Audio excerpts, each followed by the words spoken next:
네, 안녕하십니까. 안태육장입니다. 밤새 안녕하셨습니까? 요즘 인사가 이렇게 바뀌게 됐습니다.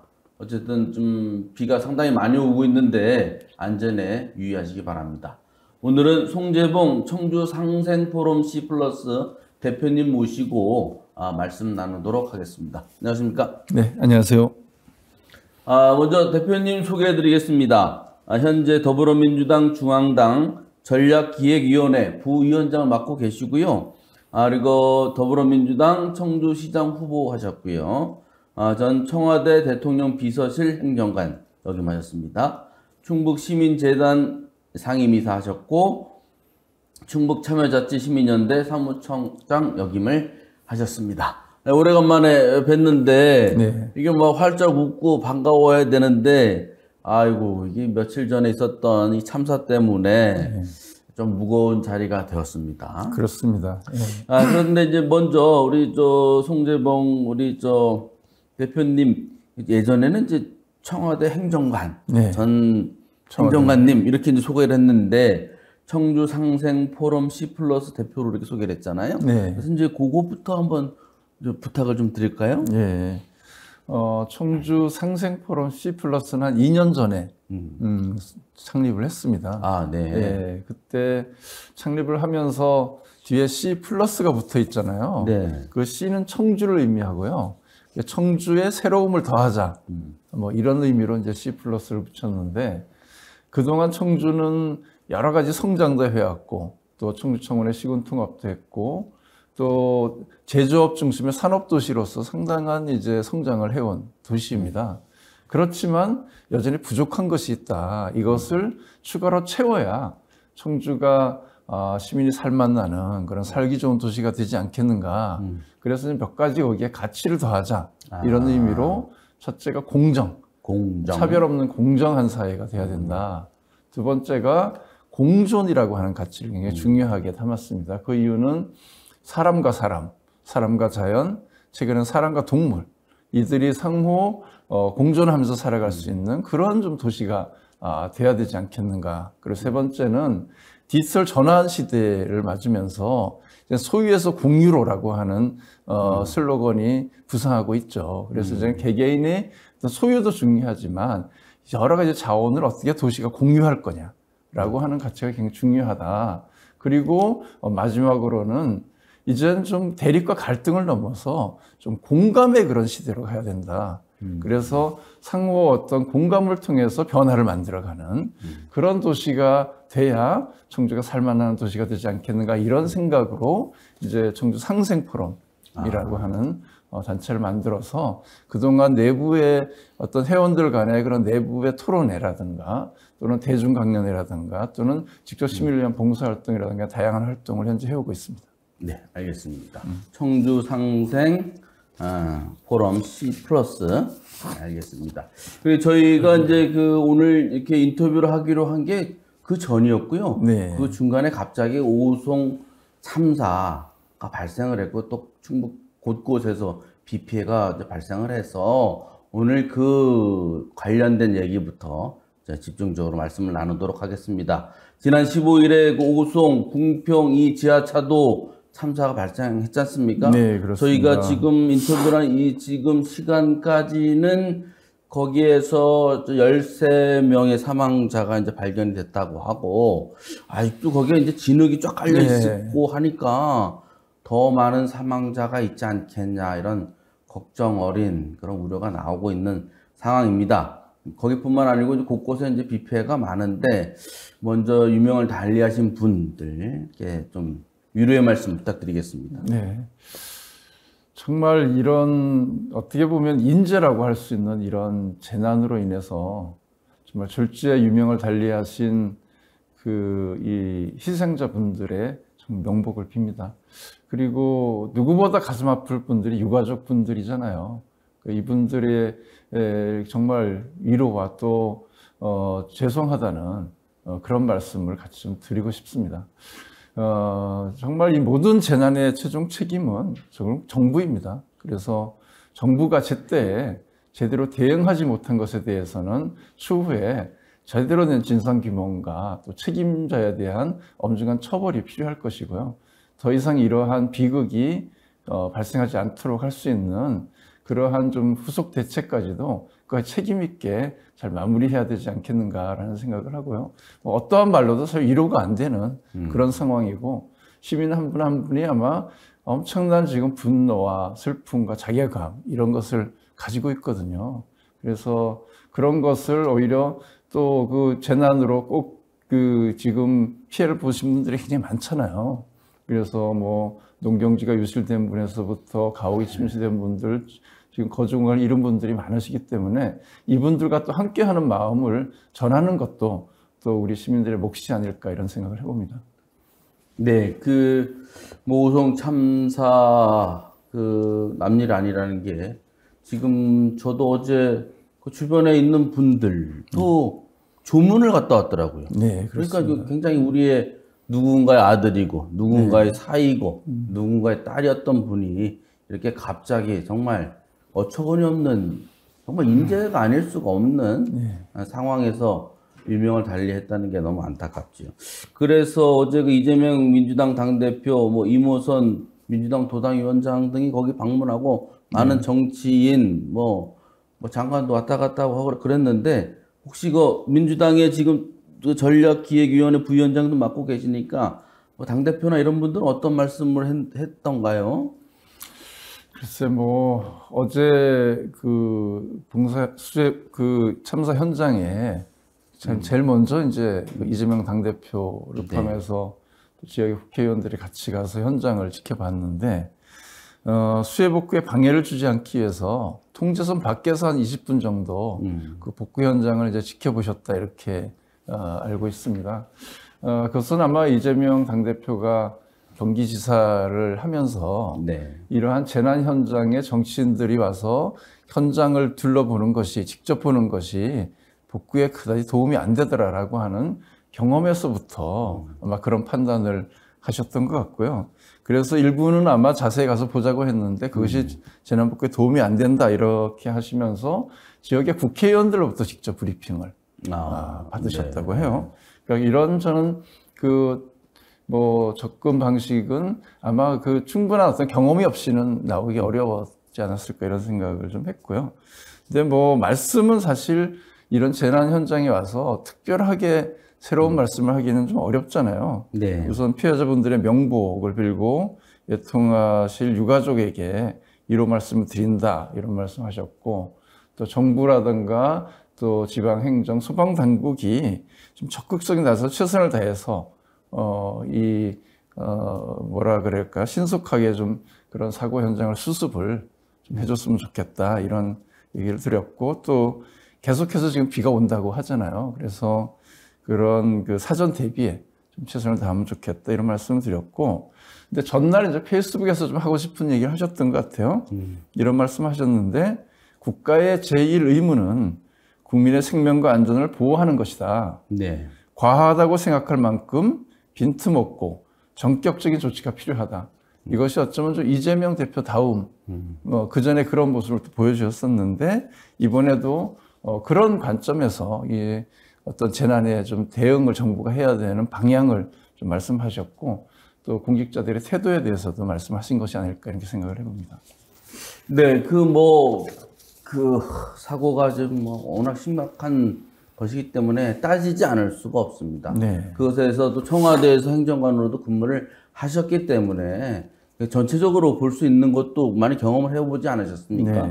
그래서 한번 더 짚어보도록 하겠습니다. 오송 궁평 제2 지하차도 이거 가장 이제 논란이 되고 인자라고 주장되는 게 그게 미호강 지금 천에서 이름이 바뀌었잖아요. 미호강 옆에 거기 이렇게 미호천교 다리 공사를 해서 그 옆에 제방을 이제 쌓아두고 있는데 그 옆으로 지하차도 왜 강 옆에 고가도로 안 짓고 지하차도를 뚫었느냐 이것도 문제를 삼는 사람도 있는데 어쨌든 여기에 홍수 위험이 있는데 왜 도로를 통제하지 않았냐. 제방은 도대체 왜 이렇게 물이 넘치도록 그렇게 될 수밖에 없었느냐. 이런 것들이 이제 인지 아니냐. 이런 지적이 되고 있거든요. 이거 어떻게 보십니까? 뭐 제가 볼 때는 지금까지 드러난 바만 확인해봐도 전형적인 인재다 이런 생각을 합니다. 그러니까 모든 이 재난에는 사전에 예방할 수 있는 그런 사전 예고가 여러 차례 네. 있다고 하잖아요. 이번 건의 경우도 그 당일날 그러니까 전날 오후까지도 네. 그 제방 공사를 했다는 거잖아요. 예. 그러고 났는데 그 지점에서 아마 범람하지 않았는데 사실 제방뚝이 무너져서 글로 이제 그 물이 들어오면서 이것이 침수로 이어졌다는 걸로 봐서는 이 사전에 이런 엄청난 이제 그 폭우가 올 것으로 예상이 되고 있었던 상황에서 이미 그런 예방적인 행정을 못한 것이 근본적인 좀 원인이었다 이런 생각이 들고요. 근데 뭐 그것만이 전부는 아니잖아요. 그 사전에 이미 금강 이 환경통제소에서 네. 그 사전에 이미 호우 경보, 그 범람 위기가 있다 경보를 내렸고 그 상태만 해도 이미 적극적인 대응이 필요가 했었는데 그냥 지켜본 것이고 그 다음에는 실제 이제 범람 위기가 있고 그래서 그 대피라든가 차량 통제를 포함한 조치를 취하라고 흥덕구청에 연락까지 했다는 거잖아요. 네. 그런데 이것이 흥덕구청에 연락이 갔는데 청주시에까지는 뭐 보고가 됐다 그러고 근데 청주시에서 도에 보고했는지 안 했는지도 좀 확인이 안 되고 또 도는 이미 CCTV를 통해서 지켜보고 있었는데 별 문제가 없는 것 같아서 통제하지 않았다 그러고 이렇게 뭔가 좀 그 재난 대응에 대한 컨트롤 타워가 작동을 안 했다 제대로 그러다 보니까 우왕좌왕하다가 엄청난 이런 그 인재 사고를 불러일으킨 것이 아닌가 이렇게 생각이 듭니다. 이렇게 이제 결국은 그 버스 타고 있던 시민, 그걸 지나가던 시민들이 이렇게 목숨을 빼앗기는 이런 이제 참사로 이어지게 됐는데요. 이게 보니까 뭐 도지사도 낮 12시 25분인가에 거기 방문한 것 같고, 뭐 시장도 그렇게 일찍 간 것 같지 않고, 뭐 그 다음에 이제 어제 되니까 뭐 오늘인가 또 돼서 뭐 국무총리도 오고 뭐, 네. 또 여당 대표는 오늘 온다는 것 같고 뭐 이렇던데 이렇게 뒤늦게 뭐 특수부대도 오고 뭐 이러던데 그거는 구조하러 오는 건 아니잖아요. 그렇죠. 이렇게 뒤늦게 해서 이렇게 이런 일들이 벌어진 다음에 이렇게 해서 이게 무슨 소용이 있겠느냐 하는 아쉬움이 엄청나게 큰데 예전에 그 청와대 근무할 때랑 지금 상황 좀 비교해 보면 어떻습니까? 그러니까요. 이 정도 상황이 되면 이 청와대에서부터 재난안전실이 가동이 되죠. 컨트롤 타워가 작동을 하고 그래서 여기서부터 계속 점검을 하거든요. 그럼 국무총리를 통해서 관련 부처를 통해서 해당 시군까지 다 그 진행 상황을 점검하고 보고를 받고 어떤 그런 시스템이 작동하니까 사전에 그리고 경각심도 주고 그래서 사전 예방에 대한 점검도 하고 이런 것들을 좀 적극적으로 진행을 하는데 그래서 국가위기관리센터가 필요한 거잖아요. 그렇게 제대로 작동을 해야 되는데 이번 같은 경우는 뭐 대통령도 해외 순방 중에 엄청난 지금 이 사고가 터졌는데 폭우로 인해서 정말 나라가 지금 막 떠내려갈 지경인데 갑자기 예정에도 없던 우크라이나로 가서 뭐 내가 본인이 간다고 뭘 할 수 있는 상황이 아니다 이런 정도의 수준에서 이 대응을 하고 있다 보니 이것이 결국은 일선 지자체까지도 영향을 미친 것이다 이런 생각이 들고요. 또 그렇다고 해도 사실 해당 지자체가 현장 사령관이거든요. 네. 도지사가 이 사안에 대해서는 실장 책임을 져야 된다. 도지사가 그 소방본부를 통해서 제대로 사전에 점검도 하고 관련 부처와의 긴밀한 그런 뭔가 비상연락 체계가 가동이 되면서 작은 문제에서도 예방적이고 적극적으로 대응하는 그런 노력을 했어야 되는데 이번에 보니까 그런 게 별로 없는 거예요. 그러다 보니까 이런 엄청난 사고가 나서 수많은 시민들이 지금 생명을 잃어가고 있는 상황에서도 도지사는 괴산댐으로 가고 시장은 보이지도 않고 그러니까 이런 정말 시민의 입장에서 보면은 황당하기 이를 데 없는 그런 상황이 지금 연출된 거죠. 그래서 이 책임을 앞으로 어떻게 질 거냐, 이 원인에 대해서 또 보고 체계에 대해서 그리고 이런 예방적 조치에 대해서 제대로 했는지에 대해서 충분히 이건 좀 따지지 않을 수 없는 그런 상황이 됐다 이렇게 봅니다. 뭐 그렇다 보니까 어쨌든 지금 민선 8기 단체장이 취임한 지 1년이 됐는데 또 공교롭게 이 시기에 이런 대형 참사가 발생을 했습니다. 이 사건만으로 뭐 평가할 수는 없습니다만 1년의 상황, 지난 1년을 쭉 되짚어 볼 때 이 민선 8기 어떻게 평가하실 수 있겠습니까? 예, 뭐 1년 동안 그 여러 노력도 했고 뭐 나름은 잘하려고 하셨겠죠. 그런데 뭐 제가 볼 때는 그 방향을 잃고 방황하고 있다 이런 생각을 하게 됩니다. 그러니까 지금 충북도만 해도 처음에 나오면서 그 내걸었던 슬로건이 레이크파크 르네상스라고 네. 하는, 그래서 바다 없는 충북의 새로운 어떤 뭔가 엄청난 것을 만들어낼 것 같이 말씀을 하셨지만 1년이 지났는데 그래서 뭘 하자는 거지? 지금 뭘 하고 있는 거지라고 하는 질문을 던질 수밖에 없는 상황이 돼 있고요. 청주시도 뭐 당면한 현안 중에 뭐 그것이 갈등 현안들의 일부를 해결했다라고 스스로 자평하고 있긴 하지만 지금 머릿속에 남는 것은 비전 없는 꿀잼 도시, 이것만 남아 있어요. 한 도시의 시정의 목표가 꿀잼 도시라는 것이 얼마나 미래지향적 가치를 거기에 담고 있느냐라고 하는 면에서는 저는 좀 즉자적이고 현안 대응 중심으로 그러다 보니까 가서 좀 미래지향적인 그런 비전을 지금 소홀히 하고 있는 것 아니냐, 그런 지적을 좀 받게 되고요. 그러다 보니까 여러 가지 그런 소통의 문제라든가 비전의 문제라든가 또 시민의 안전의 문제라든가 이런 것들을 좀 부차화되는 것 아니냐, 이런 지적을 하는 것 같고요.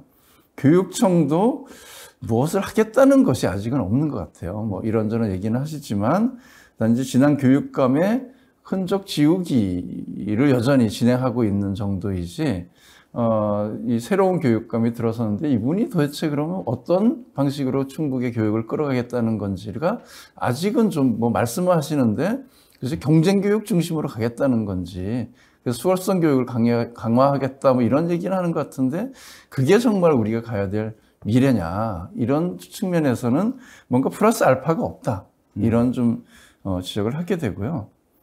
그래서 특히 도지사 하면 제가 그동안 3가지 정도가 딱 떠올랐어요. 네. 첫째는 자칭 친일파 발언. 친일파 발언. 네. 난 스스로 내가 뭐 그 친일파가 되겠다라고 하는 그 발언만 지금 머릿속에 남아 있거든요. 네. 두 번째는 뭐냐 하면 그 제천에 산불 났을 때 그 청년들하고 술자리 가져서 중주 술자리 한 거. 네, 그것도 뭐 술을 먹었니 안 먹었니 뭐 몇 잔을 먹었니 이런 후속 논란까지 해서 이게 정말 해명의 진실성 논란이 또 이어졌었잖아요. 이것이 결국은 재난 문제에 대응하는 태도를 그때 저는 일부 보여준 것 아니냐, 이런 생각을 하고 있고요. 세 번째는 서울학사에서 졌던 그 황제 급식 논란. 네, 네. 급식 논란이죠. 급식 논란. 네, 기왕에 갔으면 그 기숙사에 있는 학생들도 같은 음식을 줬더라면 얼마나 좋았을까 싶은데, 그런 데 대한 나름대로의 어떤 그런 그 경각심이 없이 이렇게 일을 처리하다 보니까 그런 어떤 문제가 생긴 거죠. 근데 한 가지 최근에 더한 게 전국에 그 어느 지자체도 하지 않던 네. 이 윤석열 대통령 취임 1주년 기념 사진전을 또 도청에서 했다가 크게 논란이 벌어졌었죠. 그래서 도지사가 지금 어떤 정책을 펼치는 것에 대한 것은 기억에 남지 않고 이러한 어떤 그 말실수와 즉흥적인 행태들만 이렇게 남아있는 그런 상태이거든요. 이런 것들이 그 도민의 입장에서 보면은 도정이 어디로 가고 있지? 이런 이제 의문을 던지게 하고 있는 것 같고요. 이번 사고도 저는 이러한 행태와 무관하지 않다. 좀 도지사가 묵직하게 정말 그 시스템에 의해서 도정을 살피고 점검하고 뭔가 이런 방식으로 접근해야 되는데 그런 측면에서는 좀 부족하다, 이런 생각을 합니다. 네, 알겠습니다. 당초 말씀 잘 들었고요. 당초 이제 저희가 이제 모시고자 했던 네. 내용도 잠깐 이제 말씀을 나누도록 하겠습니다. 그 최근에 서균열 서울대 명예교수 모시고 후쿠시마 오염수 방류 관련된 특강 하셨잖아요. 네. 그때 많은 분들이 오셨다고 하는데 특강 내용하고 분위기는 좀 어땠습니까? 뭐 우선 그날 정말 하루 종일 그날도 비가 왔어요. 아, 그래요? 지난주 언제쯤 있었던 거죠? 지난주 목요일. 목요일이었어요. 네. 네. 비가 제발 그만 왔으면 좋겠다고 그때도 얘기를 했던 상황인데, 근데 그 빗속임에도 한 200여 분의 시민들이 오셨더라고요. 그래서 이 후쿠시마의 오염수, 핵 오염수의 방출 문제에 우리 청주 시민들이 굉장히 민감하고 중요하게 생각하고 있구나. 그리고 이것의 좀 진실이 뭔지에 대해 궁금해하고 있구나라고 좀 생각이 들었고요. 그래서 오신 분들이 뭐 질문도 많았고, 또 서균열 교수님이 사실 어떻게 보면 현재로 보면 소수파잖아요. 그러니까 이 원자핵 공학과 명예교수로 우리나라로 보면 굉장히 권위자이신데도 불구하고 마치 뭐 괴담 유포자다 이런 수준으로 지금 또 한편의 공격을 받고 있기도 한데, 그래서 이번 얘기를 들으면서 몇 가지 제가 그날 좀 확인했던 것이, 지금까지 원전 사고가 쓰리마일 미국에서부터 시작해서 뭐 체르노빌까지 또 프랑스에서 났었죠. 몇 차례 이 원전 사고가 났는데 단 한 번도 이 오염수를 해양에 방류한 적이 없답니다, 지금까지. 다 그걸 육지에서 처리하거나 비용이 들어가도 해양 방류가 막아왔었는데, 일본이 처음으로 지금 이 일을 하려고 하고 있다. 그러면 이것이 결국은 이후에 만약에 원전 사고가 안 날 것 같지만 그 서 교수님 주장에 의하면 11년 주기로 지금 나고 있다. 지금 일본의 후쿠시마 원전이 12년이 됐거든요. 네. 그러면 곧 확률상으로는 날 가능성이 있다. 그러면 이후에도 이런 비용이라든가 또는 방류에도 안전하다라고 하는 주장을 근거로 이제 해양 방류를 막을 명분이 다 없어진다. 앞으로. 그러면 이 해양 생태계가 앞으로 어떻게 되겠느냐 이런 거였고, 또 일본이 주장하는 것이 알프스라고 하는 다액종 제거 장비라고 하는데, 네. 정확히 얘기하면 다액종 저감 장비다. 그러니까 그것을 통해서 두세 차례 걸러내면 일부가 흡착을 통해서 걸러질 수 있지만, 최대한 해도 기존에 이미 오염되어 있는 핵물질의 50% 이상을 저감하지 못할 것이다 라는 거죠. 그러면 결국은 해양 방류를 한다는 것은 지금 삼중 수소만의 문제가 아니라 세슘, 카드뮴을 포함한 여러 가지 핵물질들이 방류될 수밖에 없다. 그럴 경우에 한 번도 경험해 보지 않은 일이고 이것이 어마어마한 양이기 때문에 해양 생물에게 이후에 어떤 영향을 미칠지 누구도 모른다는 거죠. 그리고 해양 생태계라고 하는 것이 먹이 사슬에 의해서 점점 축적돼 가는 구조이기 때문에 결과적으로 이 생물들을 인간이 섭취했을 때 어떤 이게 부작용이 일어날지, 그러니까 장기간에 걸쳐서 사실 점검을 해야 되는데 지금 안전하다고 주장하는 것은 그래서 사기일 가능성이 많다. 그래서 이게 원전 산업을 확장하고 확산하려고 하는 이 세계적인 어떤 세력, 우리가 그냥 원전 마피아라고 하는 세력이 존재하고, 이들은 원전은 안전하다라고 하는 이야기를 할 수밖에 없다. 그래서 핵 오염수 방류도 그런 어떤 경제적 관점, 좀 정치적 관점, 이런 면에서 오히려 이걸 안전하다고 지금 강변하고 있는 것 아니냐. 이런 식의 이제 문제 제기를 하고 계셔요. 근데 제가 들으면서 상당히 이건 좀 일리가 있고 문제가 있겠다. 그런데 이게 우리 정부가 문제다. 정부가 일본의 이거 핵 오염수를 해양 방류를 함으로써 우리 정부가 얻을 이익이 뭐냐? 아무것도 없는데 왜 정부가 나서서 일본을 대변하고 변호하냐. 최근 확인해 보니까 원전이 안전하다고 하는 광고를 위해서 정부가 10억을 썼다는 거예요. 그랬다고 하더라고요. 네. 유튜브 보면 중간 광고 나오는 모양이에요. 그러니까 말이에요. 네. 그래서 도대체 그럼 우리 정부는 왜 이러지? 그 국민의 생명과 안전보다 일본과의 우호적 관계를 유지하는 게 더 중요한가? 이런 이제 여러 가지 문제점을 지적할 수밖에 없고, 그래서 가장 좋은 해답은 방류를 안 하고 현재 상태에서 막고 콘크리트 차단벽을 치고 그걸 일본 내에서 어쨌든 가두어서 해결하는 것이고, 그래서 이게 핵 오염수도 반감기가 있기 때문에 앞으로 한 18년 정도 지나면 현재 절반 정도로 줄어들고 또 기간이 지나면 더 줄어들기 때문에 그런 정도 시점에서 이 근본적인 해결책을 찾아도 된다. 그리고 현재에도 가지고 있는 그 저장할 수 있는 탱크가 1년은 더 할 수 있다는 거예요. 네. 그렇다고 하면 더 시간을 두고 대안을 찾을 수 있음에도 이렇게 그냥 지금 무리하게 하려고 하는 것은 정말 일본의 얄팍한 경제적 이익을 외에 뭐가 있겠느냐. 그런데 결국 우리 어민과 수산업자들이 다 지금 죽어가게 생겼는데 이 보상은 결국 우리 정부가 결국은 다 해결해야 되는. 그래서 도대체 왜 이러지? 이렇게 하는 의문을 들 수밖에 없다. 이런 거죠. 네, 알겠습니다. 네, 잘 말씀드렸고요. 모처럼 모셨으니까 송재봉 대표님 신상에 관한 이제 최근에 소식도 좀 여쭤보도록 하겠습니다. 네. 최근에 오창으로 이사를 했다고 들었는데 이사를 가셨나요? 예, 지난 6월 말에. 6월 달에요? 예. 오창 어디로 가셨어요? 오창 그 이산단 쪽으로. 이산단, 그 네. 아파트 단지죠? 거기 다 예, 그렇습니다. 아파트니까. 예, 거기 또 새로 이제 들어선 세대, 물론 한 10년 된 아파트도 네. 있고, 그랬고, 좀 상대적이지만 그 젊은 세대들이 많이 또 거주하는, 그리고 또 산업단지로 계속 또 개발되고 있는, 그 주변에 보니까 LG 솔루션이라든가, 에코프로 BM, 이런 미래지향적인 또 가치를 갖는 그런 2차 전지 분야의 기업들도 상당히 좀 입주해 있는 그런 지역입니다. 에코프로비의 주식을 안 갖고 있습니다.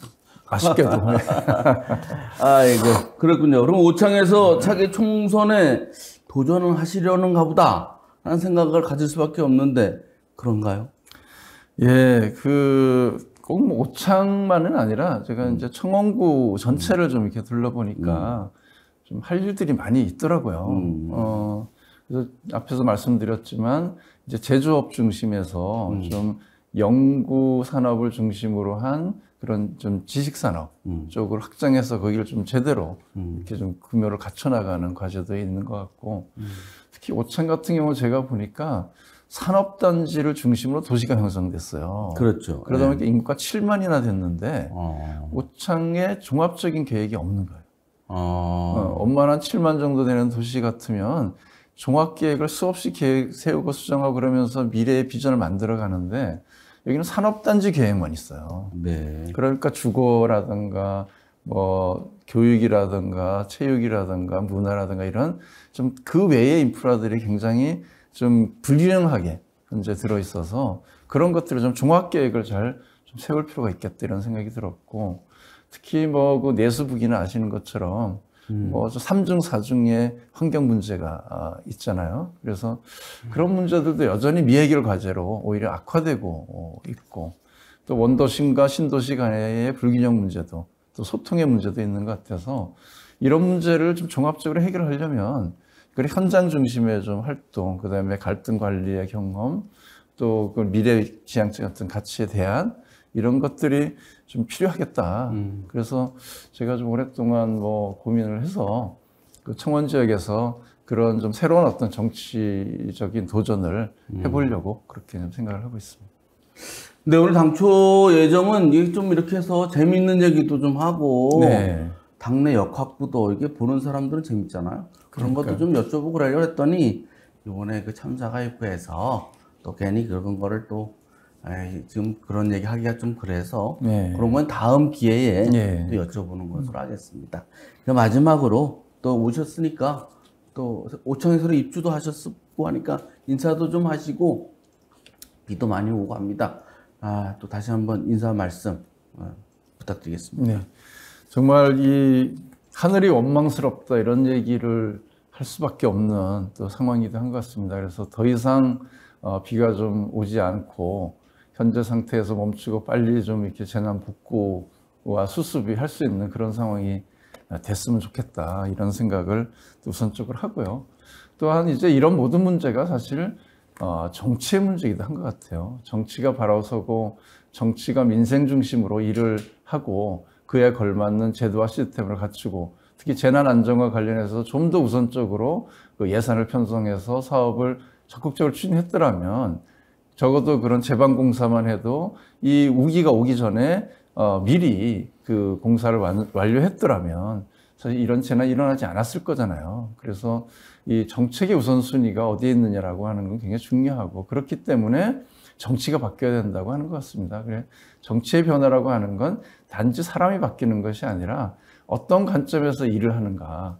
그래서 정치의 세력이 교체돼야 되는 것이고 좀 더 젊고 역동적으로 일할 수 있는 세력의 교체, 세대의 교체 이런 것들이 좀 필요한 어떤 시점인 것 같아서 물론 지금이 이제 정말 엄청난 재난으로 뭐 그런 지금 이 얘기를 제가 하는 것조차도 상당히 부담스럽고 어렵습니다만은 결국은 이 문제를 근본적으로 해결할 수 있는 그러한 좀 지역의 어떤 정치의 혁신, 또 정당의 혁신 이런 것들이 가능할 수 있도록 그 문제에도 여전히 함께 관심을 가지고 이렇게 지켜봐 주셨으면 하고 저도 그 문제의 해결을 위해서 좀 적극적으로 나서 노력할 그런 예정입니다.